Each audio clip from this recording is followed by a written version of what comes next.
Okay, so now we're all recording.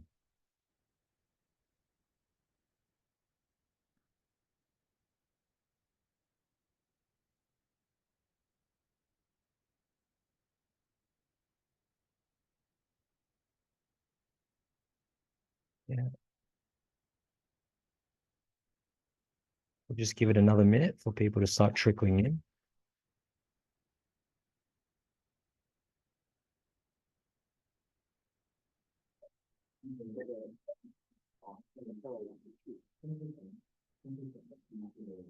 Yeah, so we'll give it another minute. We're also live streaming on Facebook, guys. This webinar is recorded.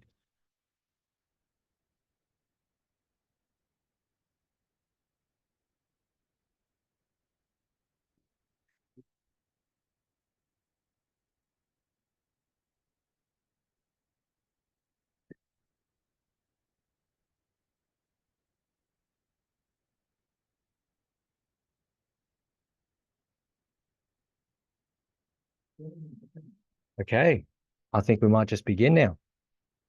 Can everyone hear me okay? Yep, great. So I just want to welcome everyone to today's webinar. Today's webinar, we're talking about the footwear industry, specifically the 2024 footwear testing solutions to succeed in the EU and the US markets. Today, we're lucky enough to have a few expert speakers to join us. First and foremost, we have Torben from Speak. We have Monica from Amazon, and then we have Duc from HQTS, our Vietnam office. The purpose of this webinar, is to give our audience and our HQTS followers a bit of insight into the latest in footwear testing and just how to gain a competitive edge in the most competitive markets, currently the US and Europe. Maybe we'll first begin with Torben. Torben is a renowned expert from Speak. He's an independent product safety consultant who has worked as such since 2006 and has delivered numerous trainings on the EU rules for product safety, CE marking, and compliance to businesses. He's been a part of the Speak project since 2020. Before becoming a consultant, he headed the market surveillance department in the Danish Safety Technology Authority and had overall responsibility for the market surveillance activities under several directives, including the General Product Safety Directive, the Low Voltage Directive, the Toys Safety Directive, and more. His presentation today will be focusing on how to sell footwear to the EU market without getting in trouble. I'm very excited to hear from Torben. So let's welcome Torben to the panel. Hi, Torben. Thank you very much indeed for that very kind introduction, and good afternoon to everyone. Let me just share my screen so you can see my presentation. Right. Yeah, I hope you see the presentation now. Thank you very much for giving me the opportunity to be speaking to you today. It's a very big privilege for me to do so, and I've really been looking forward to it. I will discuss how to sell safe footwear and the rules that govern that when selling to the EU. In my presentation, I will try to cover these 5 topics. We will be discussing something about the legislation that governs the sales. We'll try to understand footwear test standards, and I will explain how footwear safety plays a role when you want to gain market access to the European Union. And then we will finish with discussing how to adhere to the rules in practice. What should a manufacturer do after the product has been, after sales have begun of the product. But as I said, let us start by having a look at the legal framework for footwear and online selling in the EU. In general, when you look at product safety in the EU, it is based on some very simple principles. First of all products must be safe. There is no difference whether products are sold online or they're sold in physical shops. The safety requirements are always the same. Products for consumers must always be safe. Another important principle is that all actors in the distribution chain share the responsibility for the safety of the product. But still, we also know that the manufacturer has the biggest influence on the safety of the product. If the manufacturer gets it right from the beginning, then chances are very high that compliant products will reach the consumers at the end. As I said, all actors in the distribution chain are responsible for the safety of the product. There's no way that you can escape this responsibility. You can also see that there's no single laboratory that would approve every product that has to go into the EU market. The European Product Safety Scheme works in the way that once the manufacturer has produced a product and has assessed the compliance and verified that it is safe and it complies, then the manufacturer can go ahead and begin the sales of the product. But it's also in the way that if a product fails, then all actors in the distribution chain are also obliged to help solve the issue and remove the unsafe product from the market. Again, there's no way that single actors can escape from this responsibility. To check that all this is really respected, the European Union member states have put in place what they call a market surveillance system. The idea is that the European member states will check that all actors in the distribution chain meet their responsibilities. And they do this by sampling and testing products at random. If you look at the tasks that the market surveillance authorities undertakes, you will see that it is the 4 ones that are listed on this slide. They monitor the market to keep track of developments and trends. They check that products on the market respect the marking requirements and the documentation requirements. They also check that products comply with the EU safety requirements. And finally, they check that businesses follow up on complaints, that they follow up on accidents, and analyze and take action if this is necessary. In the bottom, I've inserted a QR code that will take you to a list of market surveillance authorities in Europe. When you look at footwear safety and you wonder what role that would play, then you can say that safety is key. All products must be safe, and this principle also extends to footwear. All footwear must be safe to the user. All actors in the supply chain are responsible. As we discussed, we also accept that the manufacturer will carry the largest responsibility. And we know that the European system will ensure that unsafe products are removed from the market so that consumers are not put at risk. So this prompts the question, how do you make safe footwear then? Well, what you should do is that you should run a proper conformity assessment. And this really applies to any kind of product. If you want to make a compliant product, you need to go through the conformity assessment. In the bottom of the slide, you find a QR code that links to a fact sheet that has been prepared by Speak, our project, on this, where you find more detail. But I would like to walk you through the process in the next 20 minutes or so. The first step in the process is to identify the applicable directive, because it contains the safety requirements. Next, you want to identify the standards that apply to your product. When you have the standards, you identify the safety requirements, because they determine how you want to test the product. So step 4 is that you test or often at a laboratory, or you can do it yourself. Step 5 is where you compile the technical documentation, and step 6 applies to some products, but not all. If the product has to be CE marked, then you affix the CE mark and you write up and you sign a declaration of conformity. But let's now go through this in larger detail. The first step was to identify the applicable directive. To do so, you actually have to go to a Commission website and check that. But we have cheated a little bit.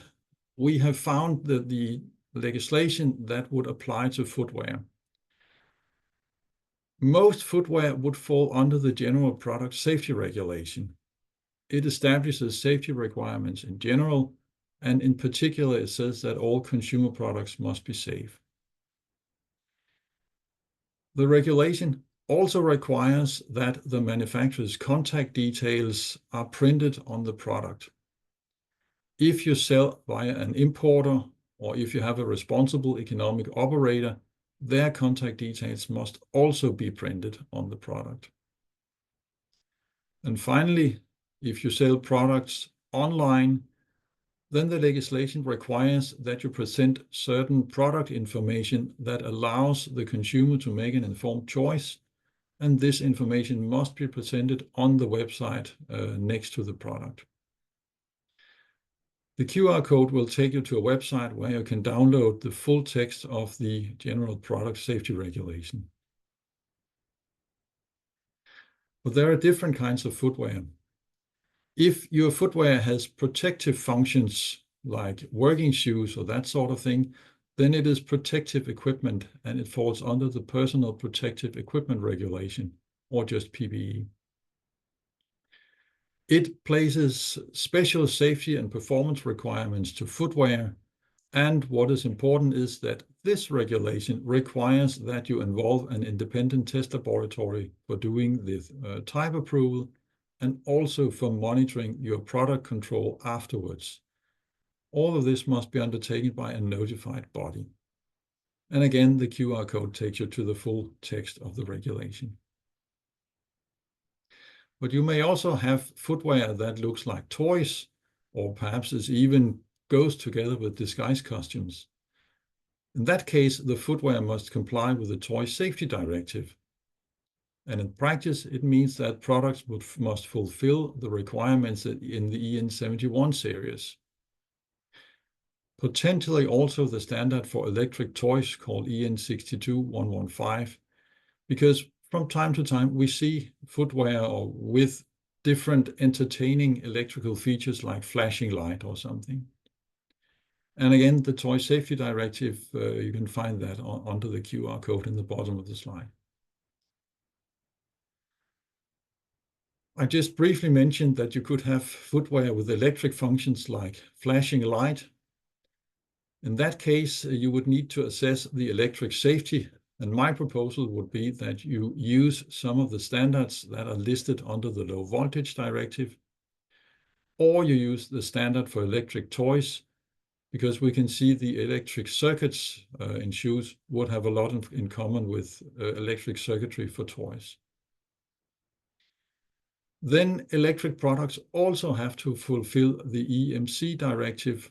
EMC means electromagnetic compatibility, and it has to fulfill the RoHS directive that regulates some hazardous substances or bans some hazardous substances from electric products. There's more regulation that is more horizontal and applies to all kinds of footwear. One is the REACH regulation that covers chemicals and in particular contains lists of restricted and banned substances. We also have the POP regulation that puts a ban on persistent organic pollutants, a group of particularly harmful substances that we don't want to have in nature. And finally, of course, there's the European Directive for labeling of footwear, and you can find the link to the full text under the QR code. We see, and I appreciate this is a lot of different information that you have to put together. So therefore, what we have done is to try to develop this decision tree that should hopefully help you try to navigate through this amount of different legislation. What you do is that you start from the top. Let me just see if I can illustrate how to do that. You start from the top on the shoe here, and then you go downwards to the first question: does the shoe have protective functions? Let us imagine that we're talking about an ordinary pair of sneakers. Then the first question would be, do you have protective function?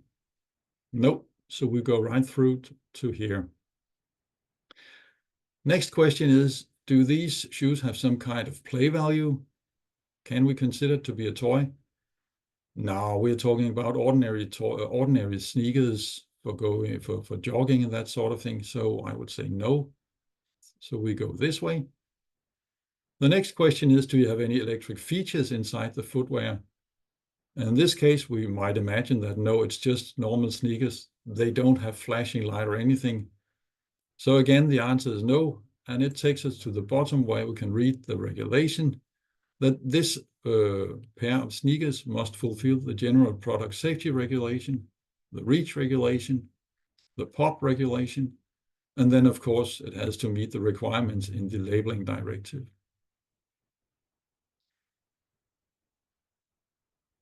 So let us imagine that we have the directives. And then the next question is, how do we identify the correct standards? Again, you go into the Commission website. They have a very, very good website that pulls together all the different product safety regulation and even more regulations. And this is where you can find the text of the directives, but you can also find lists of harmonized standards. I've inserted the link to the website here under the QR code, and please download it and bookmark it. I know that I spend more time on this website than I do on Facebook, so it's extremely useful. Let us try to take the general product safety regulation as an example and see how it works. What I do is that I scroll down the website until I find the list called General Product Safety. It's next to the arrow, and that's where I click. That takes me to a new website where you can download the old Product Safety Directive and the new Product Safety Regulation in the top of the website. But what you should do in this case is to scroll downwards, because in the very bottom you find links to summary lists of standards in Excel format or in PDF format. And you can choose whichever one you prefer. One thing that is important to realize here is that you will only see lists of standard. You will not see the full text of the standards. If you want to go to see the full text, I would recommend that you go to the China Standards Information Services Network and use them to access the text of the European standards. The link to the organization is shown in the QR code. If you click on the link as I suggested, then you will get a list like this. I know you're not able to see exactly the contents of the list because it's very small, but it will. What my intention was, I wanted to show you the structure so that you know you have found the correct list when you're going to do the clicking yourself. These lists contain lots of standards that apply to this, to the product that you're looking for all kinds of products. So what you have to do now is to search for the standards that apply to your footwear. I should also say that these are only standards that the European Commission and the member states have deemed to be so good that they would give you a presumption of conformity. They are what we call harmonized standards in other contexts.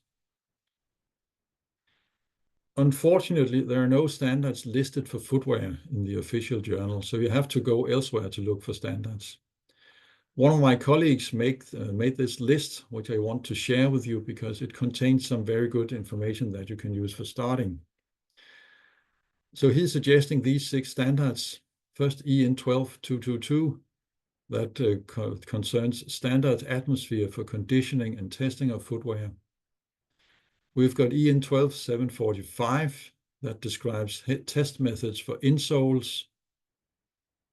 There's EN ISO 22776 that describes test methods for accessories. There's EN ISO 22649 that describes test methods for water absorption and desorption of insoles and insocks. And we got EN ISO 19574 that describes test methods to assess antifungal activities in footwear. If you have identified some standards, the next question is, how do you identify the safety requirements that will apply to your product? To do so, I would suggest that we first try to have a look to see what are the main safety issues that footwear poses in Europe. So what I did was I went to the EU Safety Gate, where member states notify products that they have found on the market that are known to produce serious risk for the consumers. And if you look at this, you will see that this database contains 683 notifications of footwear. Almost 3 out of 4, 72%, concern chemical risks. And all the rest concern injuries, most particularly choking of small parts. Okay, well, let's go further and let's see what the chemical hazards would then be for something. First of all, I have these pair of Spider-Man shoes that have been blocked by an authority somewhere in Europe, and the sales have been banned. They're banned because they're made from soft plastics, and this plastics has been, the manufacturer has added phthalates to the plastics to make it soft enough, and that's not allowed. Phthalates is only allowed in quantities up to 0.1%, and in this case we had 12%, so a very significant exceeding of the limit value. If you want to read more about this, you can follow the QR code to the website where information is produced, or you can search, if you use the reference number I've inserted in the heading, A12/00698/23. There are other kinds of chemical risks. If you look at these summer shoes, they're made from leather. And here the safety issue is that they contain chromium-6. Chromium-6 is used during the manufacturing process when the leather is being processed, but it's problematic and it has to be removed before the shoe is sold because it's a sensitizer. It can cause allergenic reactions, and therefore it's strictly banned from leather or from any products in Europe. We also have this shoe. We've seen it before, a children's shoe with LED light. Here the problem is that the sole, as far as I recall it, contains short-chain chlorinated paraffins, or SCCPs. They're strictly forbidden. It is a persistent organic pollutant, and we don't want it in nature. From what I understand, these substances are added during the molding phase of where the sole is molded, for instance. And in that sense, it's really a pollution that has entered into the final product. You must be sure to tell your suppliers that you don't want this sort of substances to go into the final product because it's banned in Europe.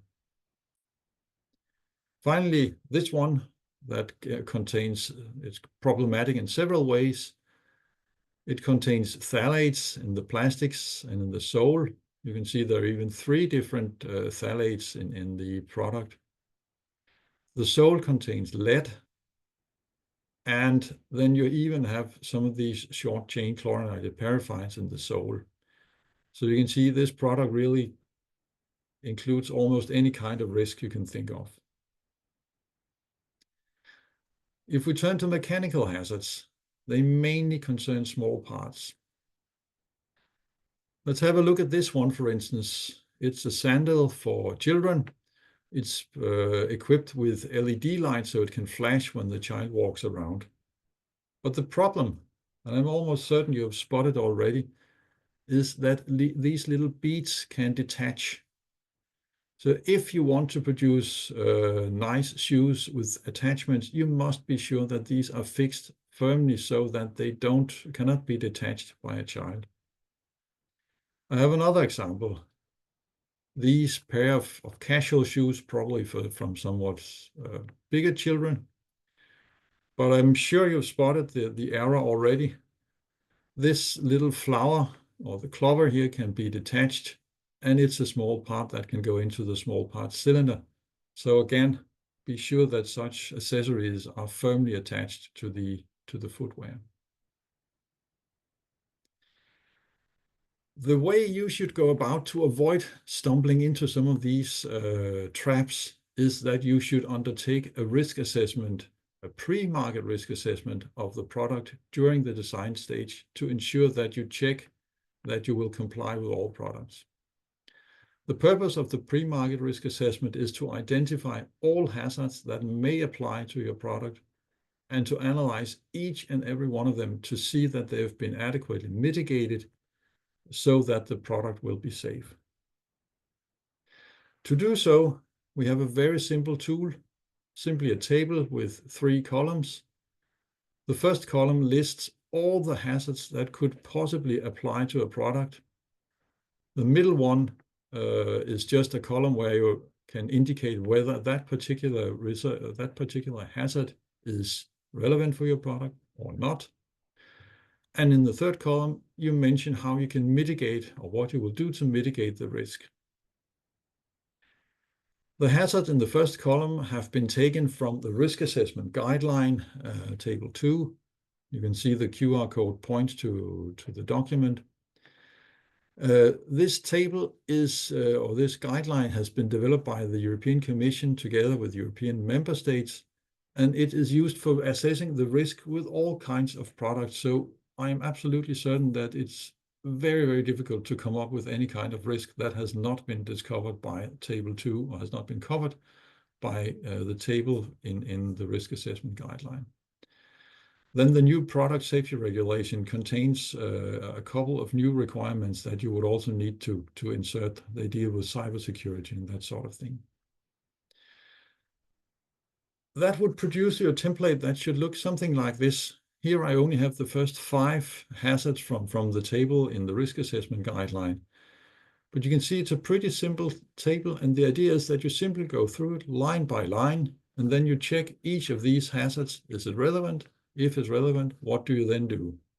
Let me just give you an example. The first hazard is product is an obstacle. Right, so the first question you ask yourself is this relevant for my product? No, not really. I would say no, because if the product is an obstacle, then it's something about products being so big or bulky that you can hurt yourself if you bump into them, or products that some other way it can be dangerous if you get stuck inside the product. And I mean, that's not what happens for footwear. So I would say no, and then I would add this explanation under the third column. Shoes are not that big so that you injure yourself if you bump into them. So that's the reason why I say no. And I always recommend people to include such explanations in the third column, just to ensure that you will remember if you ever are challenged in this. If somebody ever comes back and say, "Why do you say no here?" Well, it's because of this and that. Right. Next question is, product is impermeable to air. Again, I don't think that's a relevant risk for shoes, because it's not problematic that shoes are impermeable to air. So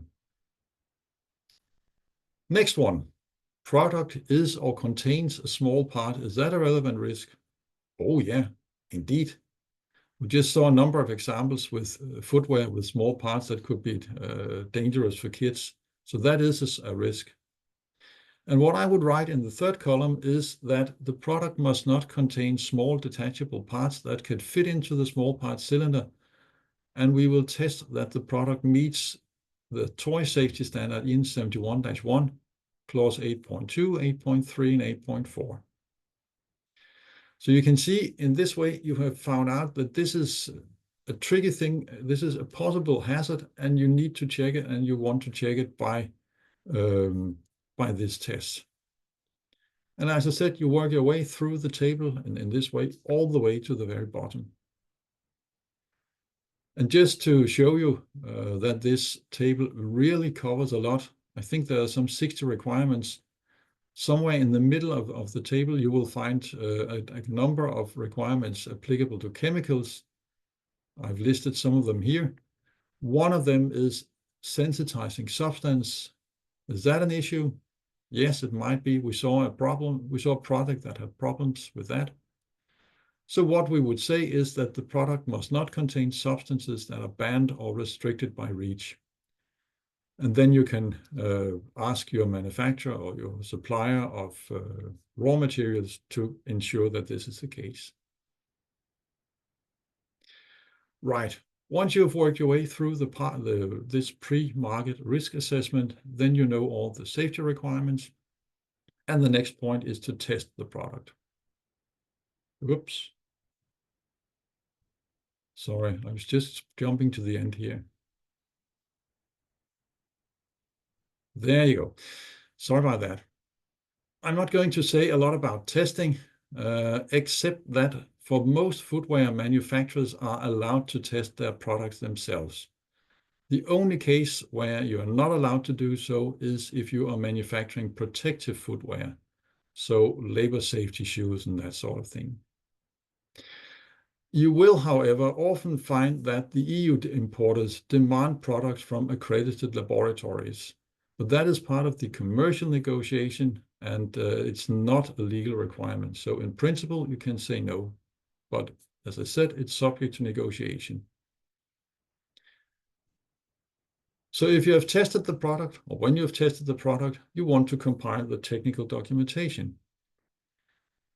Technical documentations are a little bit different depending upon exactly which type of product you are using, but what you would normally want to find in a good technical documentation is what I've listed here.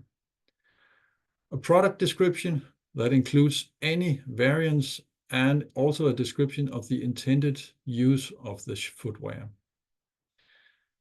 Then you will need to include detailed construction drawings, including results of calculations and other investigations if you've carried out such.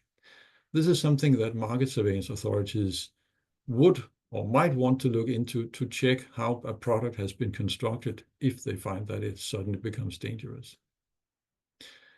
Item 3 is an analysis of the possible risks, and that is the table we just finalized a few moments ago under the pre-market risk assessment. And finally, under item 4, you insert test reports from tests you've made yourselves or from tests that laboratories or other parties have made for you.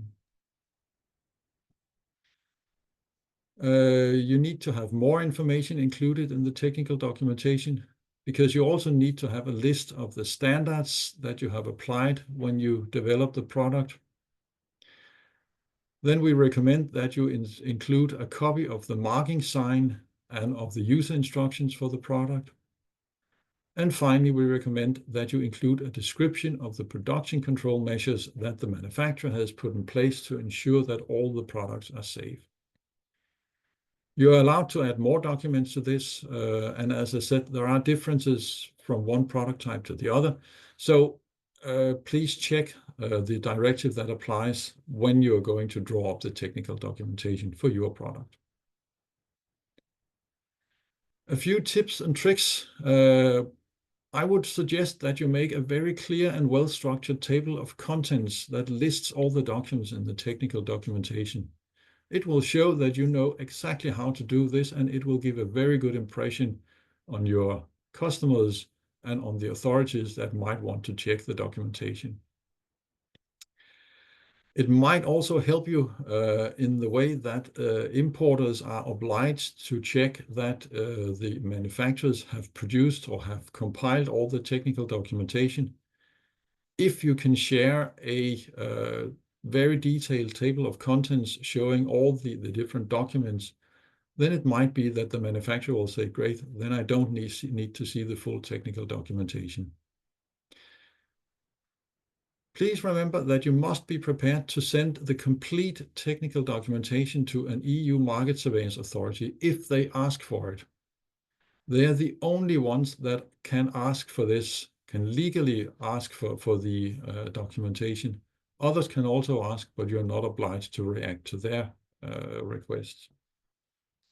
And finally, also please remember that you must retain the documentation at least 10 years after the last item of the product was sold. Finally, the sixth step about CE marking, which only applies to some specific types of footwear. Footwear in general shall not be CE marked, and it is even illegal to put the CE mark on it. But if you are selling protective footwear, or if you're selling toys, or if you're selling any kind of footwear with electrical features, then you must CE mark it. We have drawn up a fact sheet on CE marking that you can find if you follow the QR code in the slide. If a product has to be CE marked, the manufacturer has to draw up a declaration of conformity. Again, we have a fact sheet describing the declaration of conformity if you follow the QR code. What is important is that the manufacturer must draw up this declaration and the manufacturer must sign it. This is something that is often forgotten, unfortunately. Right, that takes me to the last item in my presentation about risk management and how to adhere to the rules after the product has been placed on the market. Because product safety legislation puts a number of further requirements or obligations on manufacturers. The legislation requires that manufacturers operate a consumer complaints register and that manufacturers analyze any consumer complaint that potentially could concern safety. Manufacturers are also obliged to undertake production control, and they are obliged to follow up on product safety issues and issues with unsafe products. I have drawn up what I call a recommendable and sound approach to product safety, something that we recommend that all manufacturers implement. It's a process with 4 steps. First, you need to be able to detect incidents so that you can identify potential safety issues. Then you need to analyze all such incidents. You need to implement corrective measures if there are any risks.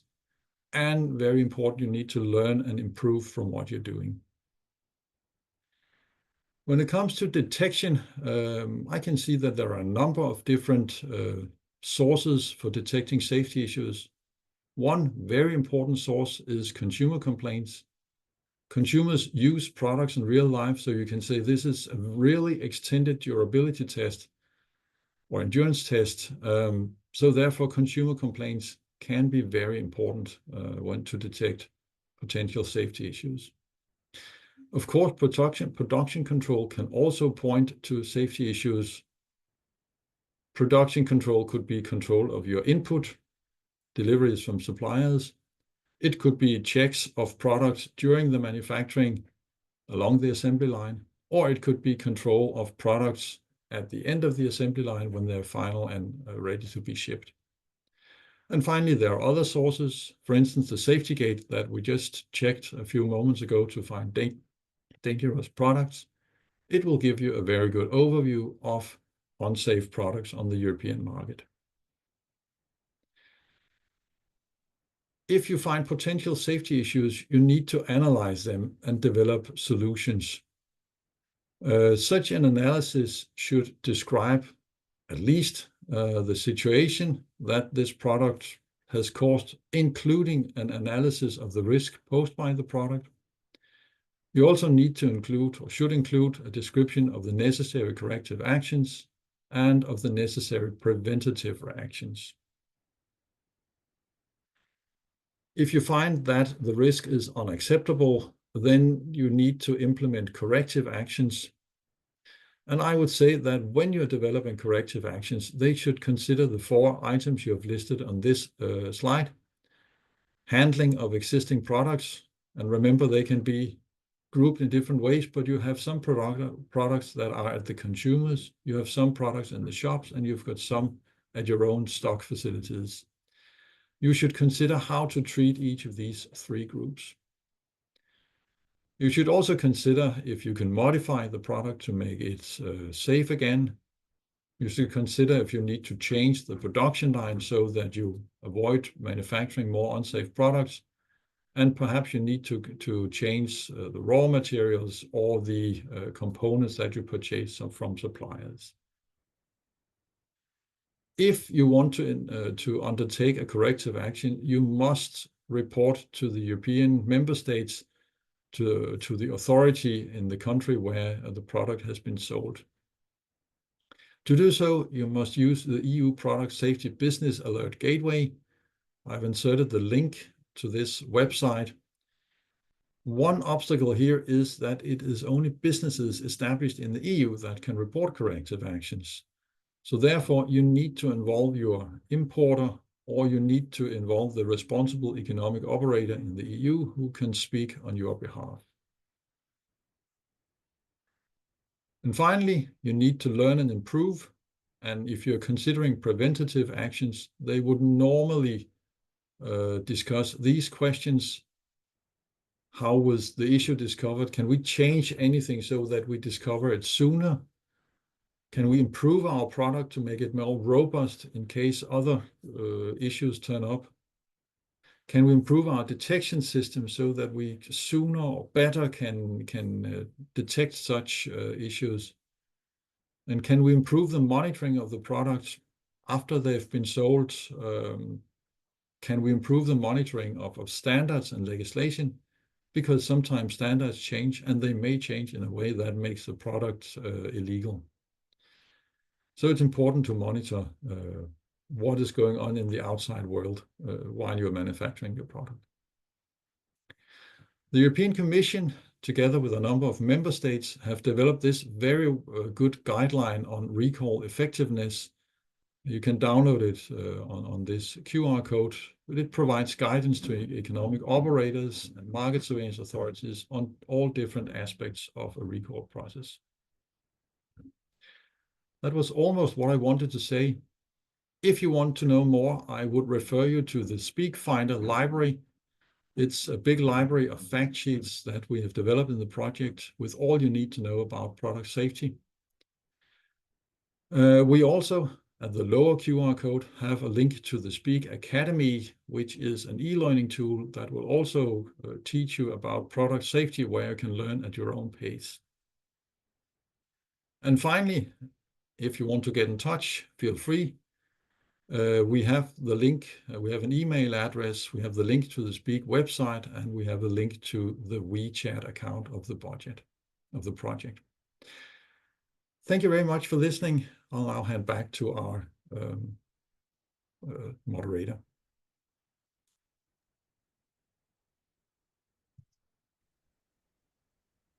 Thank you very much, Torben. That was fantastic. Just want to remind you all, we have this video recorded and we are also streaming live on Facebook for those that want to watch it on the move or mobile friendly. Torben, that was super informative. Thank you very much. Now up next, we do have Monica from Amazon. Before we run into that, I'll also allow for a quick poll that will come up with just 3 quick questions, both in English and in Vietnamese. So that poll should be coming up on your screen while Monica prepares for her presentation. So if you want to just give that maybe 30 seconds to complete the poll, the Help Us Help You poll, telling us which country you're currently watching from, the company or the type of company that describes you best, and the aspect of footwear compliance you're most interested and concerned about. If you want to quickly fill that poll out, then we'll get started with Monica as well. Yeah. So we'll just give you guys all a few minutes.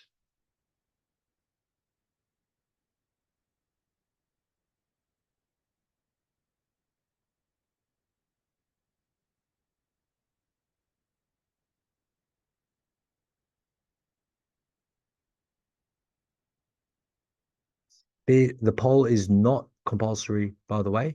We'll be ending the poll in maybe 30 seconds. Not compulsory.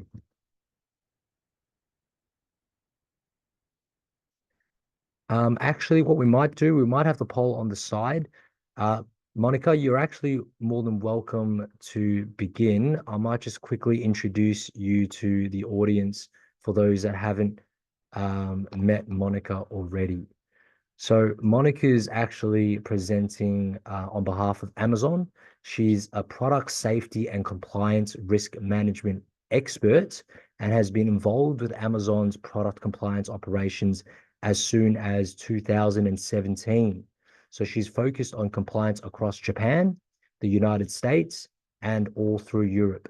She's provided training on Amazon's product safety program and marketplace regulations. So if you want to welcome Monica, Monica, you're more than welcome to start your presentation. Yeah, thank you. Thank you. Thank you very much. And very pleased to have this opportunity to share information about product compliance in Amazon. And I will provide an interpretation of Amazon's safety policies regarding footwear products.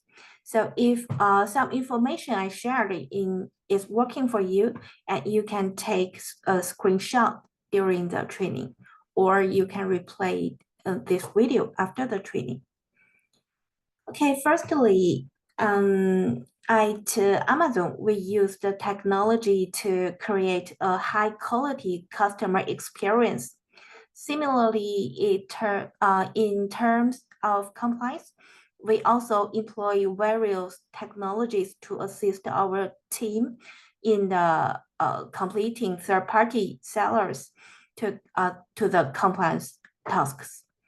The customer safety and regulatory compliance are always our top priority at Amazon.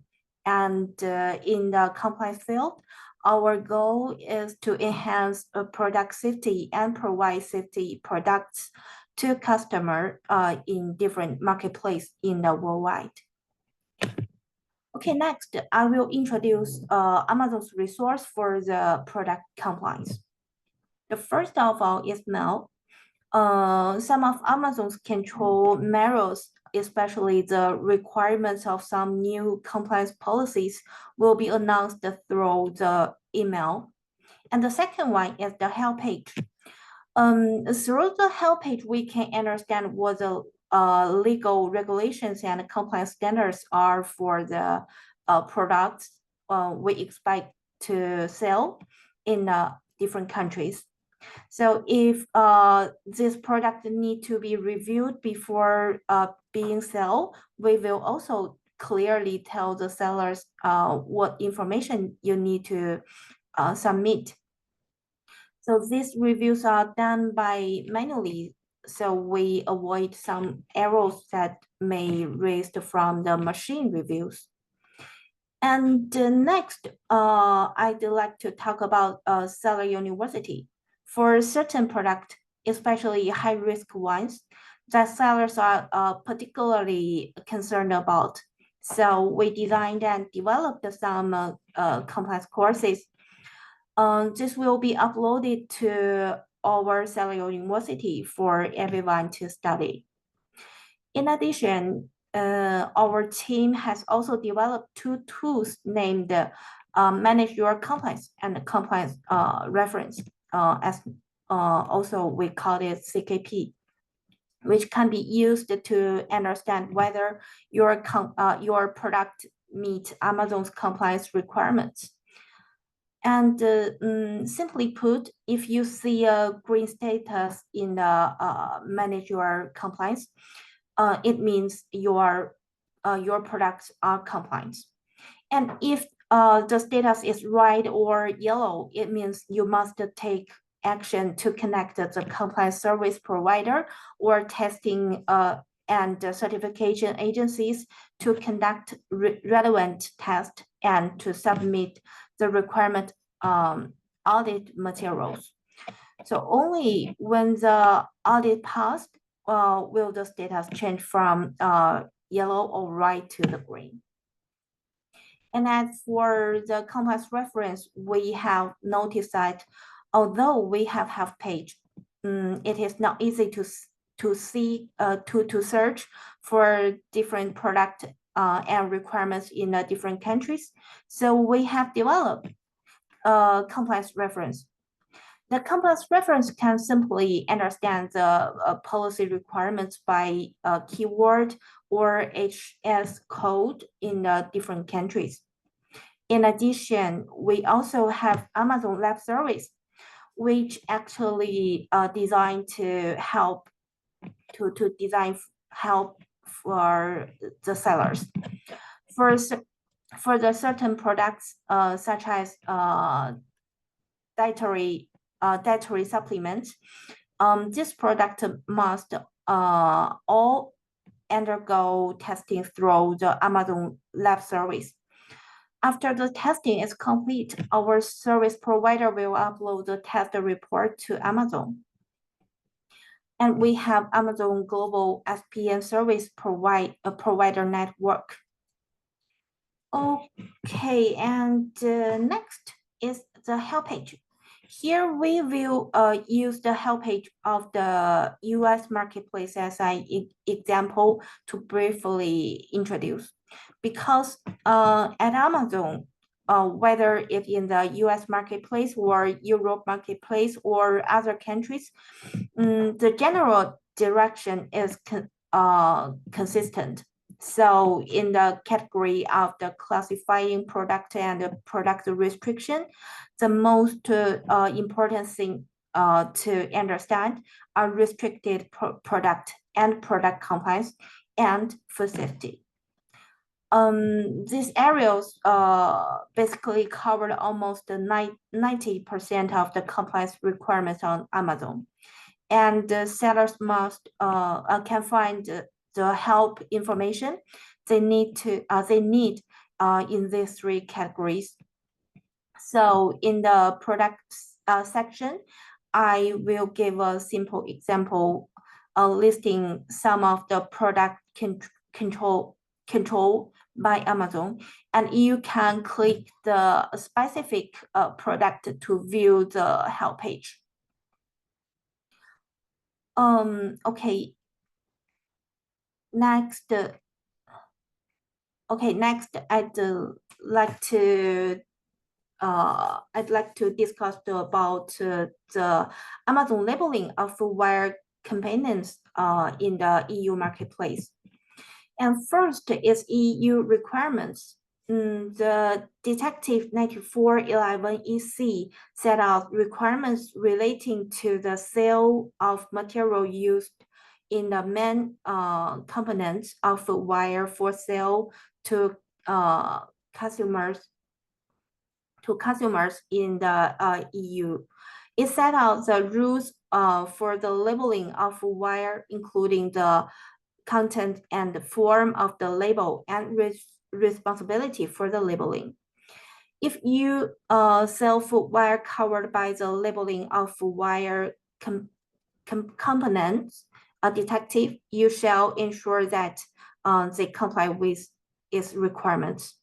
You must also consider obligations and the reach, and if your footwear is designed to be worn by individual to protect against one or more health and safety hazard, the PPE regulation. It is your responsibility to comply with labeling of footwear components, detective. You must also comply with any applicable national laws and regulation in member states which implement the labeling of footwear component detective. Okay, and let me try. Okay, our assistant has sent the EU labeling of footwear component help page link into the webinar chat, and you can click the link and to get more detailed information. Okay, the next is applicable categories. The labeling of footwear component detective apply to footwear, which include all article with applied soles designed to protect or cover the foot, including the upper part, lining and sock, and the outer sole. Annex 2 set out that footwear may range from sandals with upper consisting simply of adjustable lace or ribbon to thigh boots, the upper of which covers the leg and thigh. Example of footwear therefore include flat or high heel shoes for ordinary indoor or outdoor wear, orthopedic footwear, disposable footwear, ankle boots, half boots, knee boots, and thigh boots. These are some exclusion, including second-hand footwear, certain protective footwear, and toy footwear. And then is the key obligations. The footwear labeling must provide the consumer with information about three main parts of the footwear: the upper, the lining and sock, and the outsole. This is done using pictogram of the written indication in the official languages of the member state in which the product is made available for sale or supply. And then the relevant materials must also be indicated using pictogram or written indications in the official language of the member state in which of the product is made available for sale or supply. The above labeling requirements apply to material that consists at least 80% of the surface area of the upper and the lining and sock of the footwear, and at least 80% of volume of the outer sole. If no one material accounts for at least 18%, information should be given on the two main material used in the composition of the footwear. The label must be affixed to at least one article of footwear in each pair, either of printing, sticking, embossing, or using an attached label. The supply of label and its accuracy is the responsibility of the manufacturer or their authorized agents if established in the EU. If neither the manufacturer or their authorized agents is established in EU, the person responsible for first making the footwear available for sale or supply in the EU is responsible. Retailers must ensure that footwear itself has been required labeling.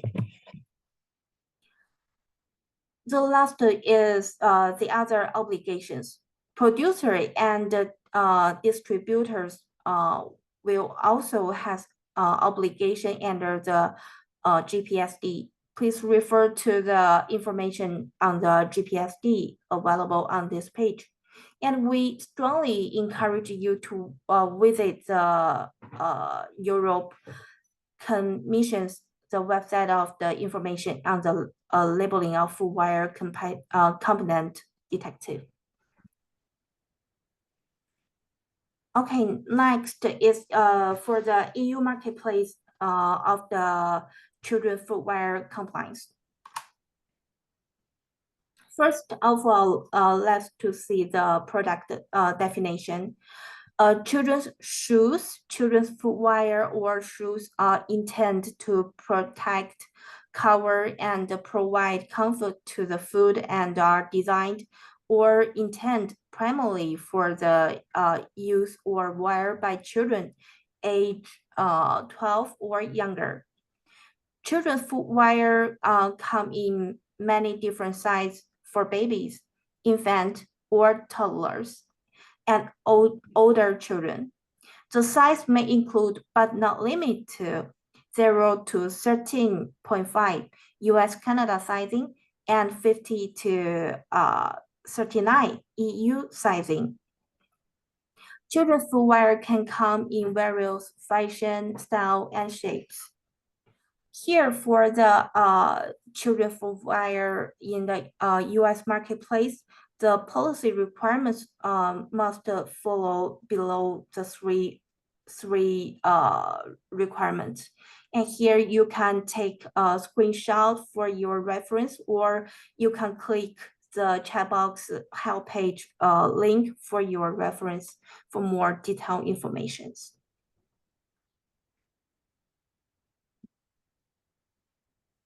Okay, and for the children footwear in US marketplace, the requirement, we require information will as below, and we request this information from you at any time. So we recommend that you have a easily accessible.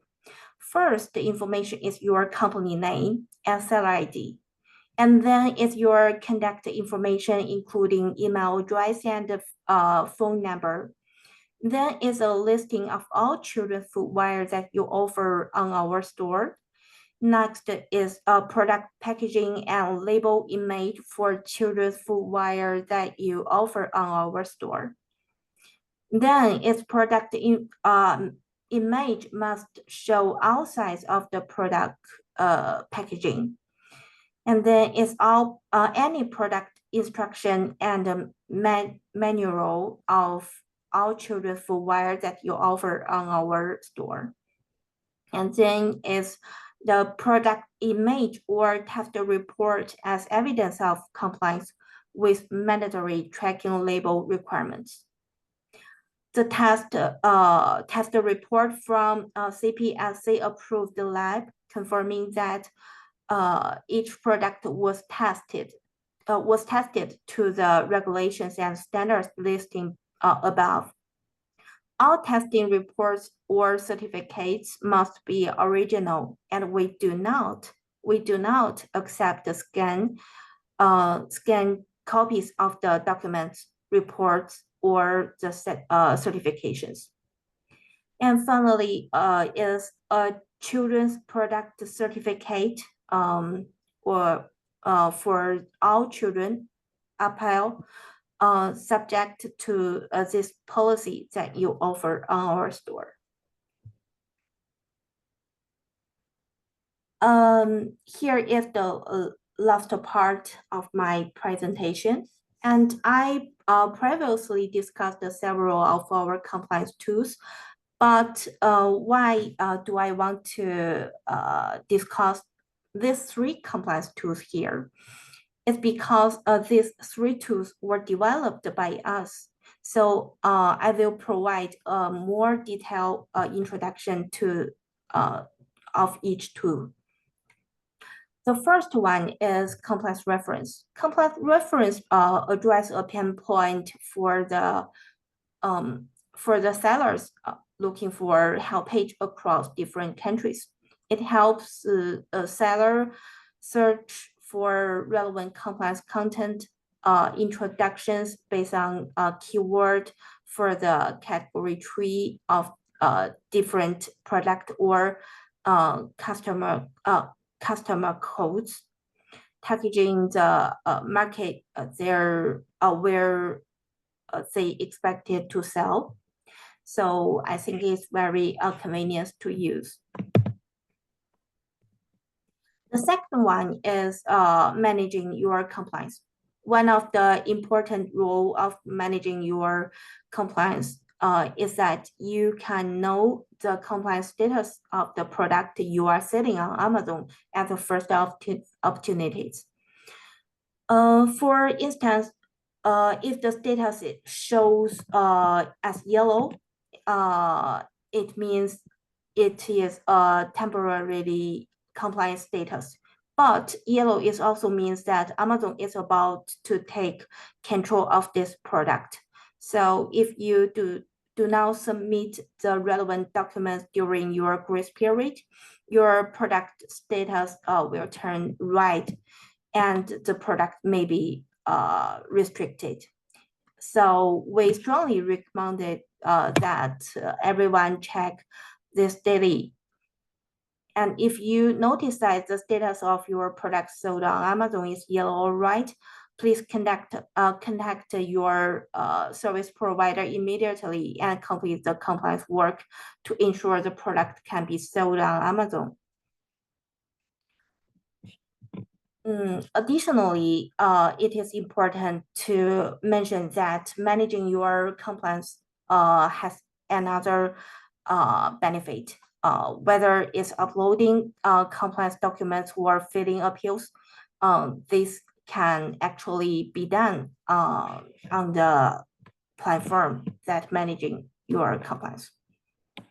Okay, all my words can be summed up as a single phrase that we are together. So thank you for your listening and give the time back to the host. Thank you.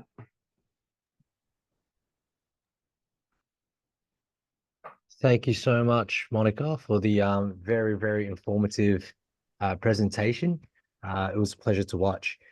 What we'll actually do now, in light that we've just finished with Monica and Torben, we've actually got Duc, who will do a very quick translation in Vietnamese, just because we do have some Vietnamese registrants that's potentially watching us on this Zoom video webinar and also on our Facebook live stream. So Duc, if you don't mind, could you just very quickly summarize Torben and Monica's presentations before we introduce our next surprise bonus panelist, Edward. So Duc, take it away. Ok, chào các bạn, mình sẽ tóm tắt lại hai bài thuyết trình vừa diễn ra. Thì bài thuyết trình đầu tiên là bài thuyết trình bắt đầu bằng việc thảo luận các yêu cầu chung về an toàn sản phẩm của châu Âu. Và chúng ta biết rằng tất cả các sản phẩm bán ra tại thị trường châu Âu đều phải được đảm bảo an toàn. Những yêu cầu này áp dụng cho mọi loại hình sản phẩm dù bán online, tại nhà hàng hay thông qua tất cả các kênh phân phối khác mà khách hàng có. Thứ hai, chúng ta đều biết rằng các nước thành viên châu Âu thường xuyên thực hiện rà soát kiểm tra xem sản phẩm trên thị trường có an toàn và tuân thủ các quy định pháp luật hay không, bao gồm các yêu cầu về nhãn mác. Phần lớn bài thuyết trình tập trung vào việc thảo luận về cách sản xuất giày dép an toàn. Chúng ta đã thấy phương pháp đánh giá sự phù hợp gồm 6 giai đoạn và học được nhiều mẹo thực tế để áp dụng phương pháp này, ví dụ như cách tìm quy định và chỉ thị áp dụng thông qua trang web của Ủy ban châu Âu, cũng như trình bày trong bài thuyết trình. Đồng thời cũng chỉ ra cách tìm các tiêu chuẩn áp dụng bằng việc sử dụng và truy cập trang web này. Bài thuyết trình dành một khoảng thời gian để chứng minh các cách đánh giá rủi ro của sản phẩm trong giai đoạn thiết kế. Diễn giả đã trình bày một công cụ rất đơn giản để đánh giá rủi ro này và hướng dẫn chúng ta thực hiện qua một vài ví dụ. Kết thúc phần thuyết trình đầu tiên, diễn giả đã đưa ra một số ví dụ về các tài liệu mà bạn có thể tìm thấy thông qua trong hồ sơ kỹ thuật của một sản phẩm giày dép. Ở phần cuối, bài thuyết trình thảo luận về những gì mà nhà sản xuất có thể phát hiện và giảm thiểu các rủi ro và an toàn sản phẩm phát sinh sau khi sản phẩm được đưa ra thị trường. Bài thuyết trình đưa ra một số phương pháp gồm 4 bước. Thứ nhất là phát hiện sự cố, phân tích, triển khai các biện pháp khắc phục, học hỏi và cải tiến. Một lần nữa, bài thuyết trình đưa ra một số cách thực tế để thực hiện điều này. Và cuối cùng, tôi xin nhắc lại rằng bài thuyết trình đầu tiên có bao gồm một số mã QR dẫn bạn đến những trang web hữu ích của Ủy ban châu Âu. Vì vậy, hãy tận dụng thông tin này. Rồi, bài thứ hai là bài thuyết trình của chị Monica về Amazon. Thì phần đầu tiên, bên Amazon đã giới thiệu thông tin về cách tuân thủ sản phẩm của Amazon, bao gồm trang web hỗ trợ, địa chỉ email liên lạc, đào tạo bán hàng, quản lý tuân thủ quy định, tài liệu tham khảo và tuân thủ, dịch vụ phòng thí nghiệm của Amazon và mạng lưới cung cấp dịch vụ của Amazon, Amazon Service Provider Network. Phần 2, trọng tâm chính là chỉ thị 94/11/EC của châu Âu, chỉ thị về nhãn mác và các bộ phận giày dép, bao gồm các yêu cầu của châu Âu và các danh mục áp dụng, các nghĩa vụ quan trọng và các nghĩa vụ khác. Phần thứ 3, Amazon đã giới thiệu về các yêu cầu của Amazon về giày dép trẻ em tại Mỹ, bắt đầu bằng việc xem xét định nghĩa về sản phẩm. Tiếp theo là các yêu cầu về chính sách, kết thúc bằng thông tin cần thiết để bán giày trẻ em trên Amazon. Và phần cuối cùng của bài thuyết trình thứ hai, Amazon đã giới thiệu các công cụ tra cứu về tuân thủ của Amazon, bao gồm 3 công cụ. Thứ nhất là tài liệu tham khảo về tuân thủ, quản lý tuân thủ và dịch vụ phòng thí nghiệm. Tài liệu tham khảo cung cấp các trang web hỗ trợ giúp cho các quốc gia khác nhau, trong khi quản lý tuân thủ cho phép người bán truy cập vào tình trạng tuân thủ của sản phẩm của họ trên Amazon. Đó là phần tóm tắt của hai phần. Xin cảm ơn. That's it. Thank you very much, Duc. That was really, really cool. Come on. Thank you very much. So for those that didn't understand the full summary or didn't get a chance to watch a presentation in your preferred language, we'll be recording this video and we'll be adding subtitles and captions for you to re-watch this. Now, moving on to our bonus speaker today, joining us from Korea, we have Edward from the Korea Importers Association. So Edward has joined us to give a quick introduction to his association, the services they provide, and how he may be able to help you and your network to import in and out of Korea. So Edward, I'll let you take the floor. All right, thanks. And good afternoon, everyone. And thanks for being here today. And I'm very honored and privileged to speak with you today. My name is Edward Jung, and I represent the Korea Importers Association, and I'm in charge of the International Relations Office.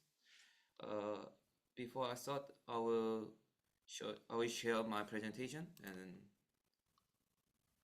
after then, I will continue my presentation. Okay.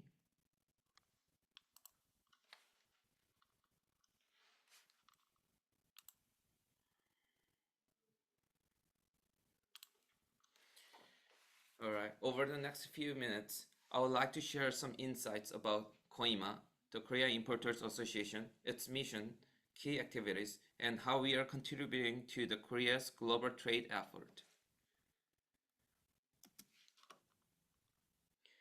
So this is the contents. I will briefly introduce about the KOIMA and our major business and import database service, and then lastly, I'm going to talk about the Korea Import Fair, which is going to be held next year, and which is the annual event of our association.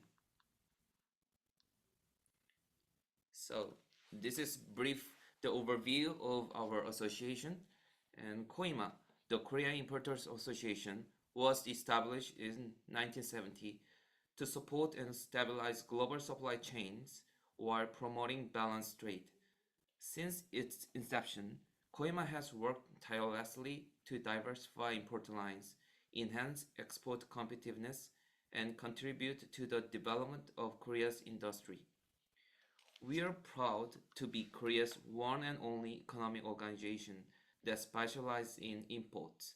By discovering global supply chains and ensuring a stable supply of excellent raw materials, we safeguard the interests of our 8,000 member companies.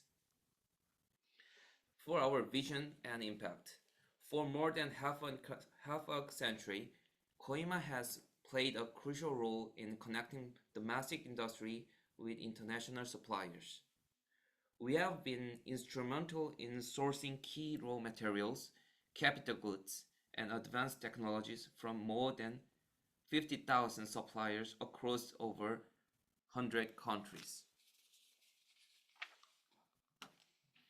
This is about the history of our association, which is, as I just mentioned, start from the 1970, and you can see the brief overview of our main activities. And this global network not only provides a competitive edge to the Korea business, but also strengthens the country's industrial foundation. With Koima, our member companies gain access to a wide range of essential materials, from basic commodities to cutting-edge components, helping them stay competitive in increasingly globalized market. Next, I'm going to talk about the major activities of Koima. At Koima, we take pride in our diverse range of activities. Please allow me to briefly highlight a few of our key initiatives. First, it's import-allied diversification and trade imbalance reduction project. Koima is dedicated to stabilizing the global supply chain through research and data systems. By diversifying import lines, we help reduce trade imbalances, ensuring that our members have a more stable and sustainable sourcing structure. The second, we also sent the Koima Import Delegation. We organize import delegation, which offer our members opportunity to expand their business by meeting new international suppliers and partners. These missions are invaluable for fostering new relationships and exploring untapped markets. Also, we have this is about the pictures that we when we dispatched the import delegation to Indonesia, Vietnam, and other countries. We almost like send every year 10 different countries every year, and then we also have a next year. We are still ongoing for the next year's plan to dispatch the new countries for the for trade imbalance and also expanding the import lines for our member companies. Yeah, this is also the next is about the Koima Leaders Forum, which is called the KLFF. This forum brings together industrial leaders, government officials, and global business executives to discuss import strategy, trade policies, and future opportunities. It serves as an essential platform for knowledge sharing and networking. And also, we have an educational project. The Koima is deeply invested in educating the next generation of trade experts. We run a series of programs designed to train individuals in the complexity of international trade, helping ensuring the future growth of the Korea's import sector. And also, lastly, we have a government collaboration. We also work closely with the Korean government, advocating for policies that promote a healthy and competitive import sector, further supporting our members in their business endeavors. And next, I would like to introduce about our import database. One of our most powerful tools in the Koima import database is provide real-time, reliable information on nearly 120,000 Korean buyers. It allows easy search by items, HS codes, or preferred countries, making it an indispensable resource for both our domestic and international partners. Whether you're looking for market trends or seeking business-to-business matching opportunities, the Koima Import Database offers customized solutions for our members, providing them with a competitive edge in the global marketplace. And this is about the 6 different aspect of an import database you can easily see.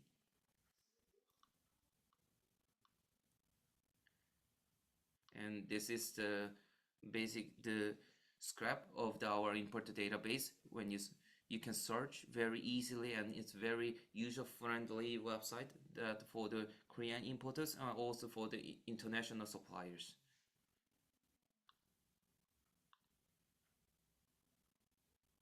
And lastly, I would like to talk about our Korean Import Fair, which is our significant event. And here is we have a 2024 we also held in July, and which was the annual event that attracts over 150 companies from 60 countries. 150 companies from 60 countries, along with the foreign ambassadors and VIPs from the 65 countries. The fair draws more than 15,000 visitors, offering a dynamic platform for business to showcase their products and explore new partnerships. Before I introduce about the next year's event, I would like to share the short video clips about the 2024 Korea Import Fair outcomes with the video files.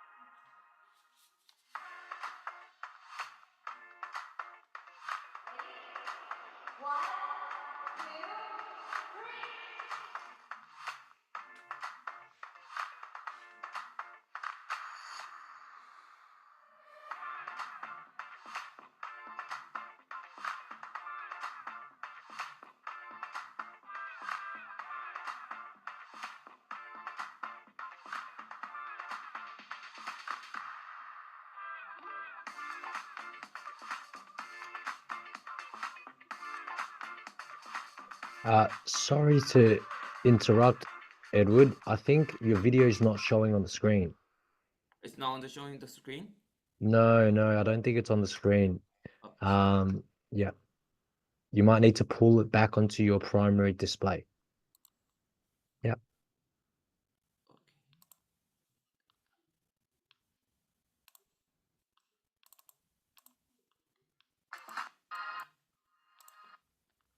okay. Does it show everyone the video file? Yes. Yes. Yeah, All right, now it's yeah. on. Yeah. Let me be. Yeah, sorry for that.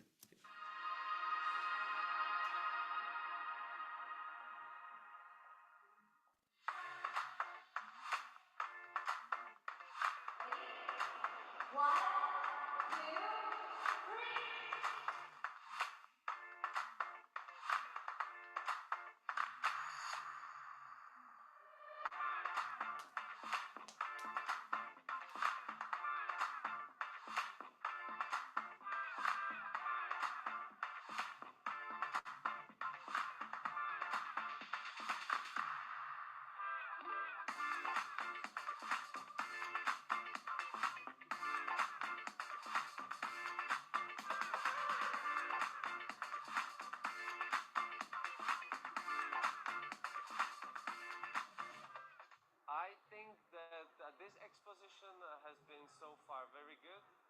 So many interesting people. Also, other expositors, they were very nice. It's very nice. It's very nice. Amazing. And people are here. People are here. I'm very excited of the opportunities that I think that the possibility of the future business for our products here in Korea, and I hope that the Korean people will love our products. The experience at the show has been so amazing so far. The visitors have shown so much interest in our booth and our products. Thank you.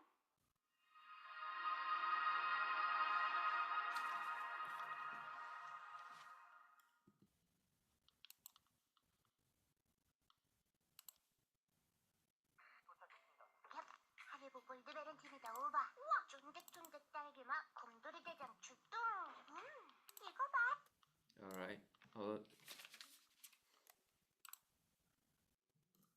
Back to my presentation. And in 2025, in 2024 was quite successful. And also next year we are preparing for the next year's fair, and we'll host the 22nd Korean Import Fair scheduled for July. This is the this is what we saw about this year's Korean Import Fair, the business meetings, seminars, and opening ceremonies. And next year also, we have a 22nd Korean Import Fair scheduled for July 7th to the 9th at the COEX Hall in Seoul. We look forward to seeing continued growth in participation, and I encourage all of you to attend or get involved.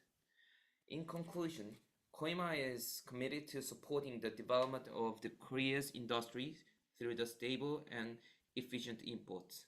As we look to the future, we'll continue to build on our 50-year legacy, expanding our global network and offering innovative solutions to meet the evolving needs of our members. Thank you for your attention today. If you have any question or would like more information about our association, please don't hesitate to reach me out. This is the end of my presentation. Thank you very much. Thank you very much, Edward. That was fantastic to watch. I really liked the video, actually. If I get a chance sometime next year, I'd love to actually visit the fair with you and meet you in person. What we might actually now do is we'll have Duc again, just to summarize the introduction to Koima, and just, let the Vietnamese audience know that might be watching this either now or in the future, what Koima is all about. So Duc, I'll hand it over to you. Chào các bạn, vừa rồi là bài thuyết trình về Koima. Koima là tổ chức kinh tế duy nhất của Hàn Quốc chuyên về nhập khẩu, được thành lập để nâng cao khả năng cạnh tranh xuất khẩu thông qua việc khám phá chuỗi cung ứng toàn cầu, đảm bảo nguồn cung ổn định, các nguyên liệu thô chất lượng cao, đồng thời bảo vệ quyền lợi của các thành viên. Tổ chức này hoạt động dựa trên 3 tiêu chí chính. Thứ nhất là ổn định chuỗi cung ứng toàn cầu và thúc đẩy thương mại cân bằng thông qua đa dạng hóa các dòng nhập khẩu. Thứ hai là tăng cường khả năng cạnh tranh xuất khẩu và dẫn dắt phát triển công nghiệp quốc gia thông qua nhập khẩu hiệu quả. Thứ ba là tận dụng sức mua toàn cầu để hỗ trợ các dự án chiến lược quốc gia và góp phần tăng cường năng lực cạnh tranh quốc gia. Qua đó, Koima cũng giới thiệu về các dữ liệu data cũng như chương trình triển lãm cho năm 2025, và kính mời quý vị có thể tham qua và cùng tham dự. Xin cảm ơn. That's it. Thank you. Great. Thank you so much, Duc. Thank you so much, Duc and Edward again. So now for our last speaker for the evening will actually be Duc himself. So Duc is out from our HQTS Vietnamese office. He'll be presenting in a mixture of English, a dual language, English and Vietnamese. A very brief introduction to Duc. Duc is our current business development manager. He has over 5 years of experience in quality control and assurance, especially in textiles, apparel, and footwear. He has been working with various customers, not only in Vietnam, but also throughout Southeast Asia and Europe, across all industries. Now, he's helped them secure the quality of their supply chain globally, and he's here to share his practical knowledge and experience about quality control through inspection and testing activities. Duc, I'll hand it over to you. Thank you very much. Oh, sorry, Duc, you're still muted. Yeah.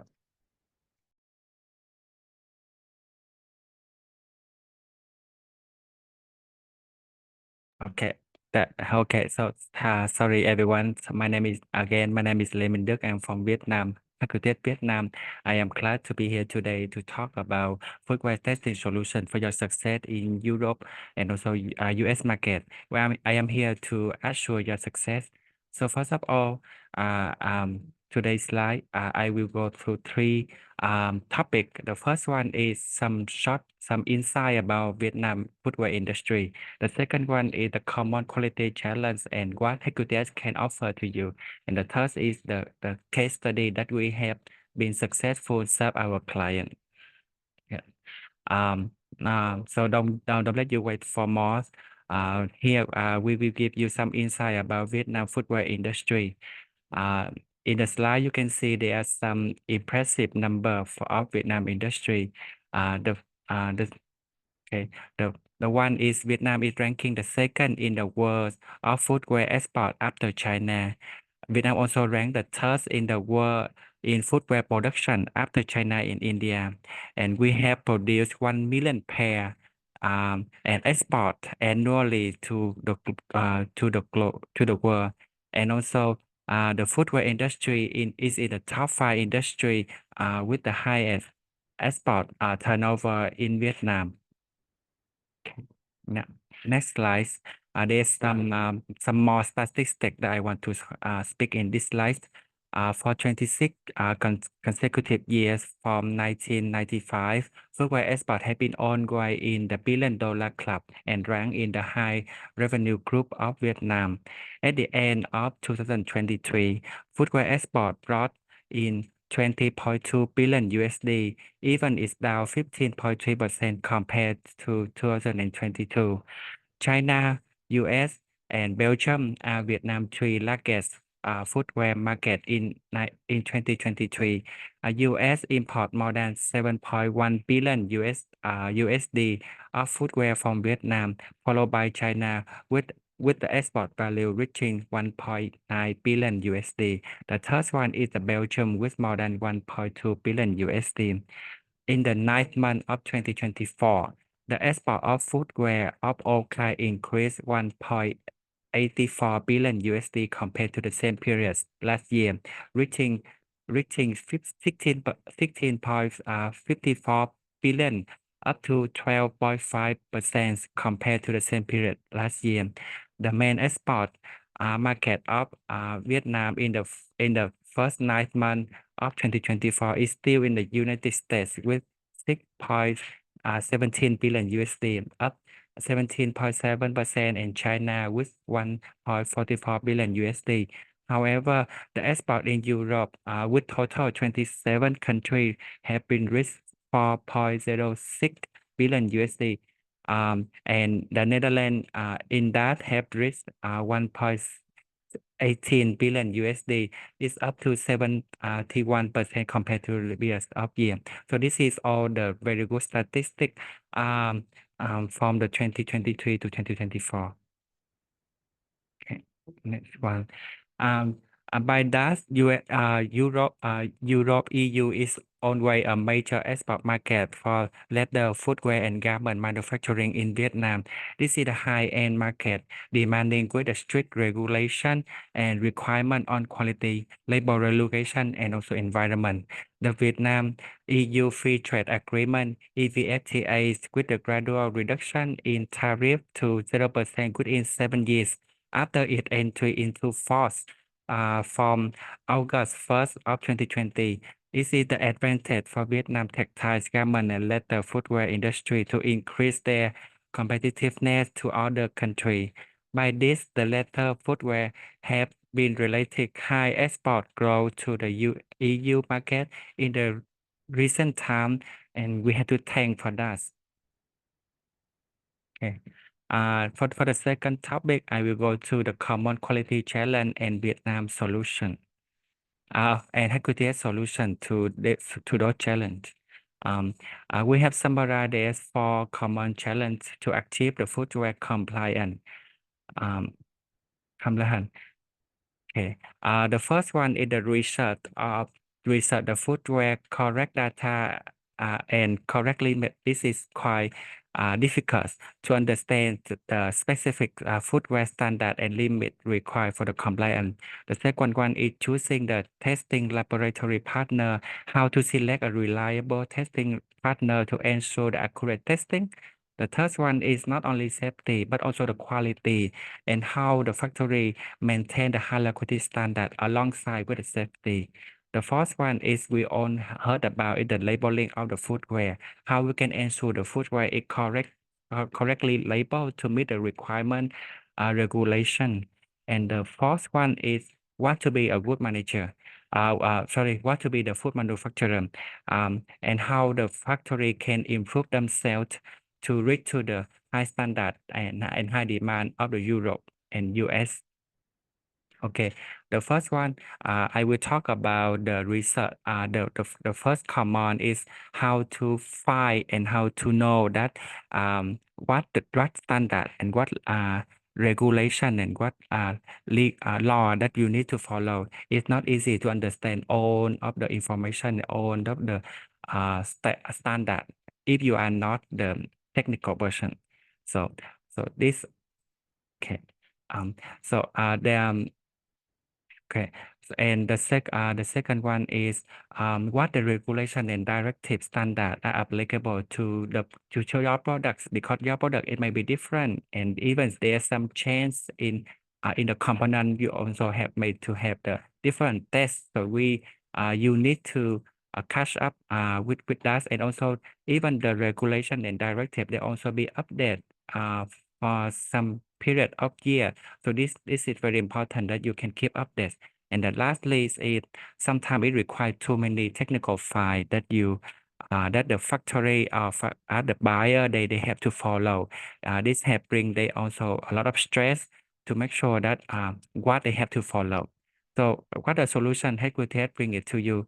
The first is we provide you the product compliance risk assessment, help the client to assess all the new products or pre-production sample by following the steps: production structures, inspection, production function, safety evaluation, artwork reviewing, laboratory testing, and product safety risk assessment. The next one is about the test protocol. It also called the test plan. It's a typical document developed before any lab testing on the certain products. This is the formal document with the outline, the test item to be conducted, and the test standard and the test method to be followed, and the criteria to be used for the result evaluation. And the next one is the audit and management of technical document.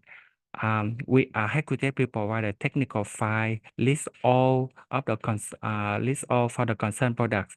Plus, we also verify the authenticity and the completeness of the technical file, like the product label, manual, testing report, and certification, and also and then we also make the declaration of the conformity that comply with the regulatory requirement. The next one is the label review and advice. We will review the exist label as per the local requirement and provide the professional advice. If the label needs to be modified, work out the label layout and contents for the new product to give a clear instruction for the label production. And the last one is we also can have seen the EU and UK. You have to have the authorized representative, because the company located outside the EU and UK, but you are selling B2C to the consumer in the Europe, you must have an authorized representative. And HQTS can provide this service by providing the EU and UK stand contact address for the product label, packaging label, and also documentation. Okay. The next one is when we understand for the testing item, but you have to find, okay, who will help you to test. If you have the in-house laboratory, that will be good. But if you don't have, and so you have to search for, we all know that there's not one laboratory can provide all the tests. So the work with the third party and work with the outside resource, this also will help you to fulfill of the requirement. So how to choose the test laboratory partner? So I think there are three things that a buyer need to concern. The first is accreditation. Is it lab have accreditation, and their expertise and also their capability. Okay, for the accreditation, HQTS is proudly show that we have fully accreditation for ISO 17025, and also we have the accreditation for SAJA and also for CPSC. HQTS are the CBSC accepted laboratory from the Consumer Product Safety Commission of the United States. This is the picture that I copy in the their website. So you also can search it in the website of CBSC. The next one, and furthermore, we HQTS are in list in the Amazon Service Provider Network, in the Amazon Marketplace for Europe, US, Japan, and even and so on, for the compliance service testing, inspection, and audit. So you don't need to worry if you use the service for the Amazon export Amazon seller. So you can also reach to HQTS because we are fully in list. Okay, and the third common challenge is about we all talk about the safety, but the quality of the shoe, of the footwear is also important. We know that the safety that go with the chemical test, and the quality is about the functional of the shoe. So that's we have to test for the physical test as well. If you work with a big brand, okay. The chemical test has become a much regulation for the footwear export to EU and US. So you can see here for the rich, you also can see the lead, the phthalate, the cadmium, and so on. A lot of restricted substances that you have to follow according to the EU and also United States standard. And moreover, the physical test also help to check the functional of the footwear and also for the other product as well. So the physical can test for the whole shoe and also in some part of the shoe. So that will help to make sure that your shoe is have very good function or not. Okay. Here there are some picture.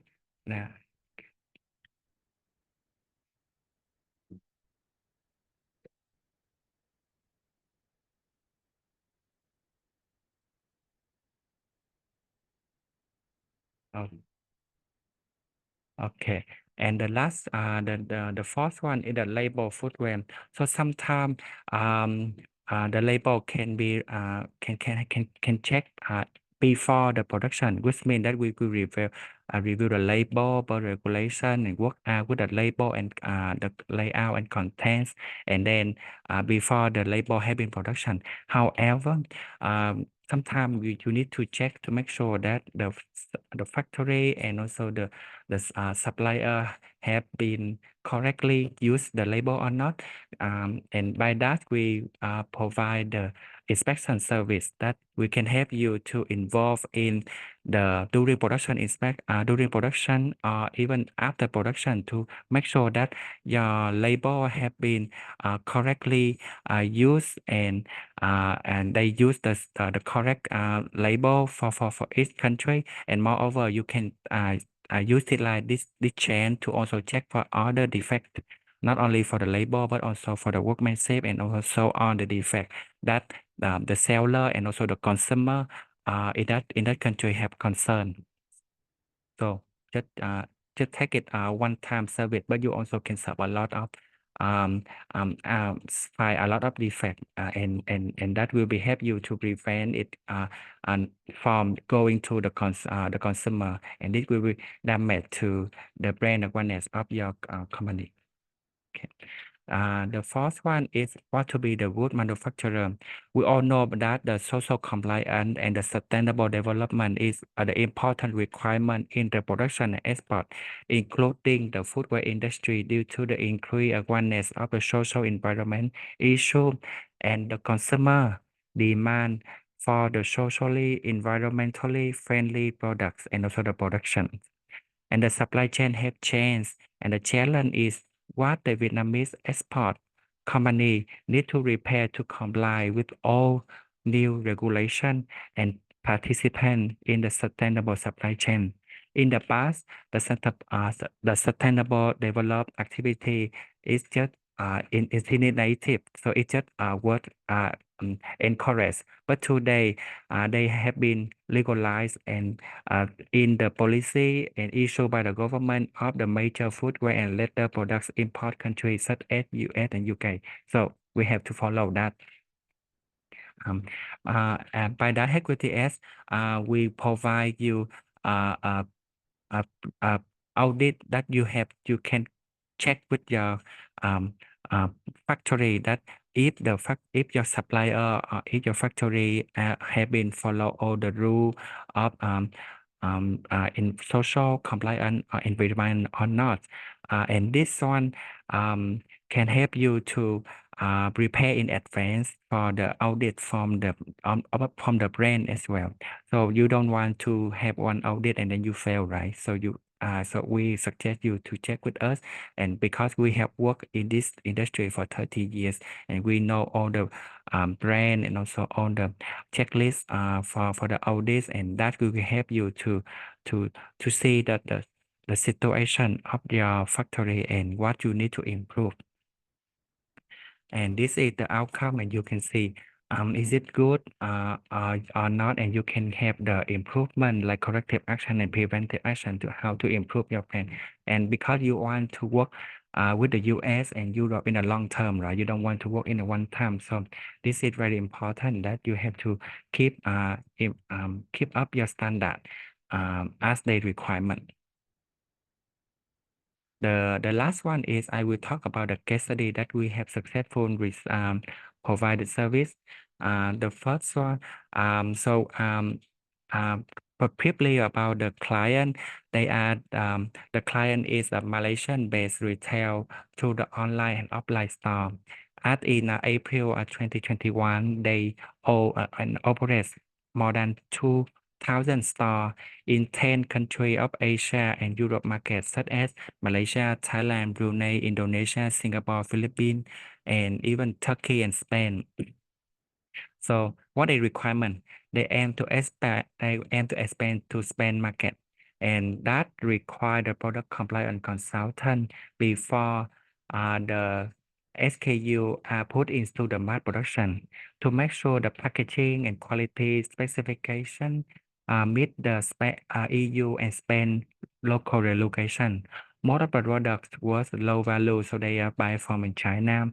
So the client may not afford to for the testing cost for so many SKU. Instead, they request the supplier to provide the necessary certificates, report, and document to prove of their production and meet the market regulation.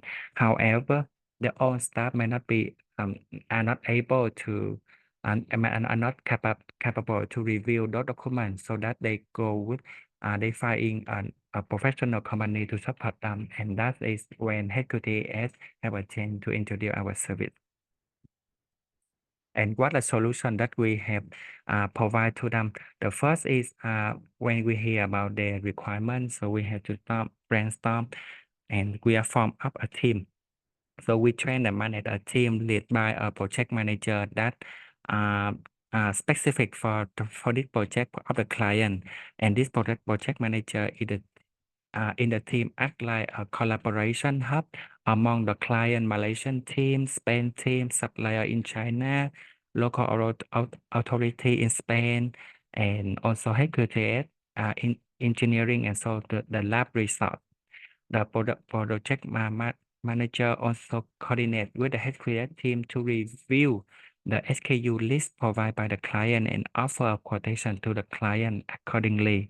And once the client confirm the quotation, HQTS team would evaluate each SKU in only 5 working days and list all the necessary document in a shared file according to the regulation of the market.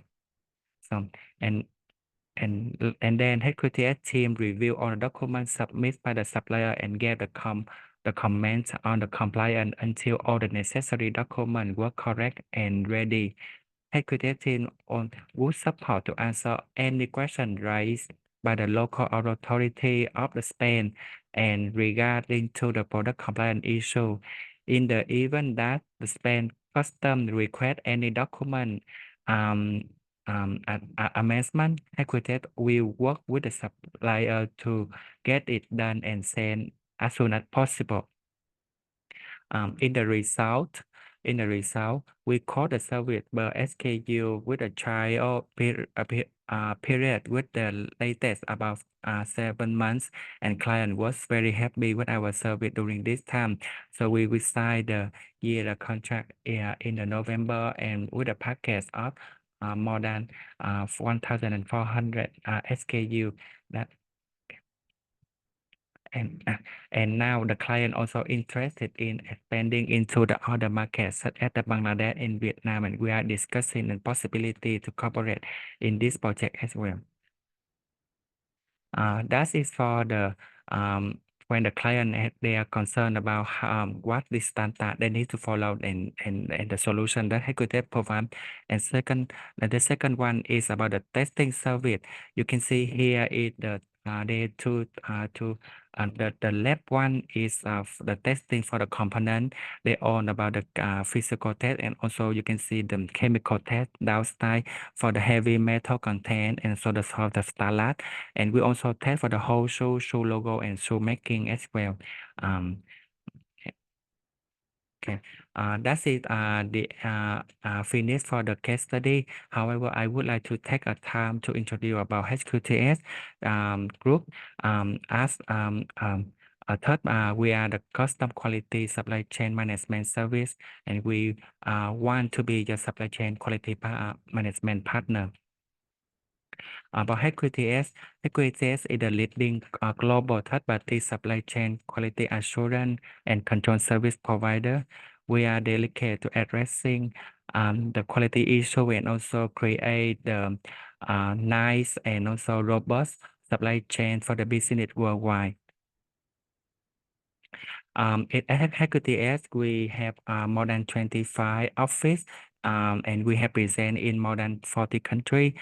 We in the globally, we have more than 2,500 professional staff and have serving for 15,000 international brands.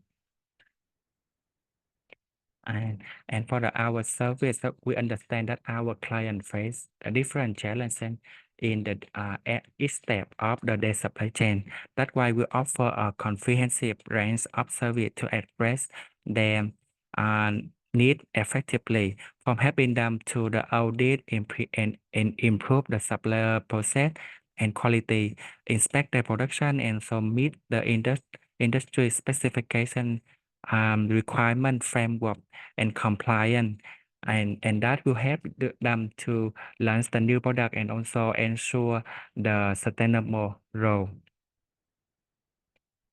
Okay, and why we choose us? So they for thing that we want to persuade you. If you think for a QC and QA service in Asia, the first one is we're very advertised in Asia. We're not new in this industry. We have a lot of office in all the manufacturing hub like India, China, Vietnam, Malaysia.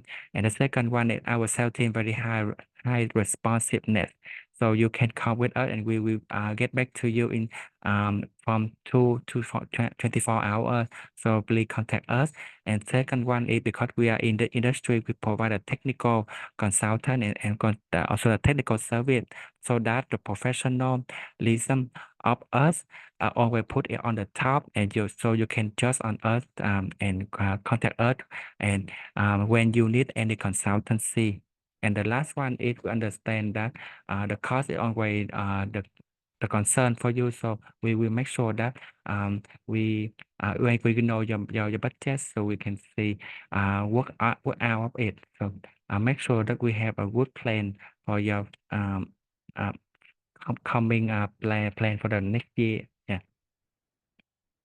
That's all from HQTS. Thank you so much.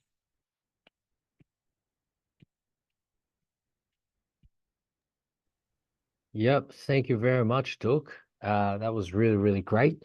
And thank you so much for actually introducing HQTS at the end there, because I think it's very important, besides the information or the valuable information we've been giving in this video, it's actually also very important to know if you do want to take any advice further, you're more than welcome to contact HQTS, as well as Speak and Amazon and Koima, our partners for this seminar. Okay. Now we'll move into a Q&A session. So this actually allows the live audience, the attendees in this video, to give a to raise your hand. And if you have any questions, we'll answer those questions, or we'll have our experts answer those questions live in this video. If you have any questions, this is the time to raise your hand. We have also collated a number of questions via our registration website. So a lot of our viewers that might be viewing this recording at a later stage, they might have registered for this video and submitted some questions, hoping to watch it in their own time zone and convenience. So if we don't have any live questions, we might just move or begin with the collected questions for this evening. Okay. I don't think we have much questions live now. I might actually credit that to the detailed and comprehensive presentations our experts and guest speakers are provided. So that could be why. Now let's go through the webinar questions through our online submissions. We have a few questions here that aren't directed at any of the experts. So maybe I'll go through these questions and I might actually pose them to whom I think might this question be directed at.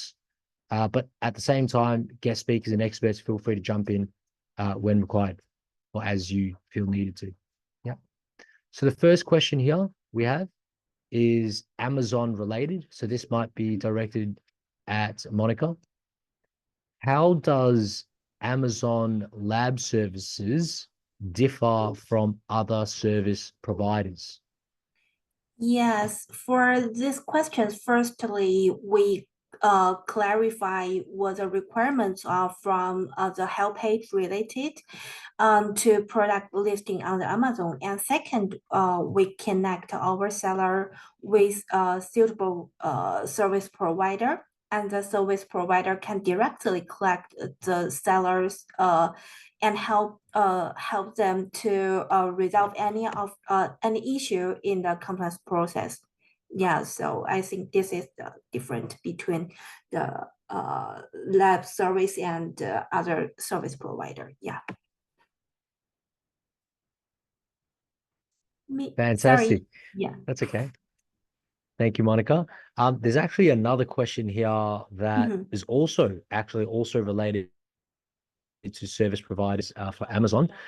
So I might just follow up with that one.